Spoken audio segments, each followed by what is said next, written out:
ॐ श्री परमात्मने नमः। अथ पंचदशोऽध्यायः। पुरुषोत्तमयोगः। श्रीभगवानुवाच ऊर्ध्वमूलमदशाकम् अश्वत्थं प्राहुरव्ययं छन्दांसि यस्य पर्णानि यस्तं वेद स वेदवित् अधश्चोर्ध्वं प्रसृतास्तस्य शाखाः गुणप्रवृद्धा विषयप्रवालाः अधश्च मूलान्यनुसन्ततानि कर्मानुबन्धीनि मनुष्यलोके न रूपमस्येह ततोपलभ्यते नान्तो न चादिर्न स सम्प्रतिष्ठा अश्वत्थमेनं सुविरूढमूलम् असङ्गशस्त्रेण दृढेन चित्वा ततः पदं तत्परिमार्गितव्यं यस्मिन् गता न निवर्तन्ति भूयः तमेव चाद्यं पुरुषं प्रपद्ये यतः प्रवृत्तिः प्रसृता पुराणी निर्माणमोहाजितसङ्गदोषाः अध्यात्मनिष्ठा विनिवृत्तकामाः द्वन्द्वैर्विमुक्ताः सुखदुःखसङ्गैः गच्छन्तमूढाः पदमव्ययं तत् न तद्भासयते सूर्यः न शशाङ्को न पावकः यद्गत्वा न निवर्तन्ते तद्धाम परमं मम ममैवांशो जीवलोके जीवभूतः सनातनः मनः षष्ठानीन्द्रियाणि प्रकृतिस्थानि कर्षति शरीरं यदवाप्नोति यच्चाप्युत्क्रामतीश्वरः गृहीत्वैतानि संयाति वायुर्गन्धानि वाशयात् श्रोत्रं चक्षुस्पर्शनं च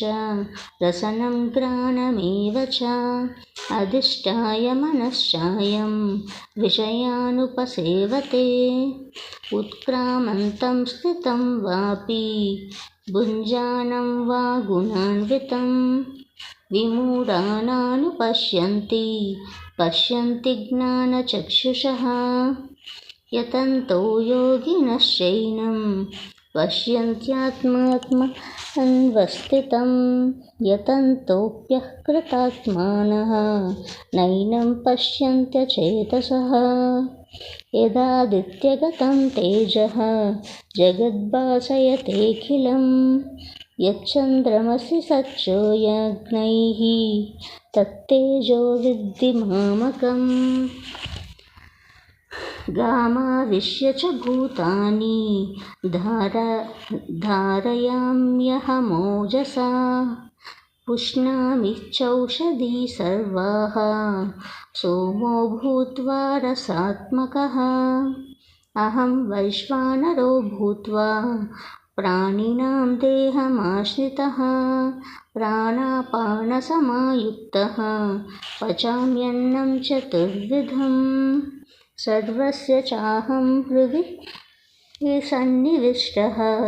मत्तः स्मृतिज्ञानपोहनं च वेदैश्च सर्वैरहमेव वेद्यः वेदान्तकृतवेदविदेव चाहं द्वाविमौ पुरुषौ लोके क्षरक्षाक्षर एव च क्षरः सर्वाणि भूतानि कूटस्थोऽक्षर उच्यते उत्तमः पुरुषस्त्वन्यः परमाप्नोत्युदाहृतः यो लोकत्रयमाविश्य विभक्त्यव्यय ईश्वरः यस्माक्षरमतीतोऽहम् अक्षरादपि चोत्तमः अतोऽस्मि लोके वेदे च प्रतितः पुरुषोत्तमः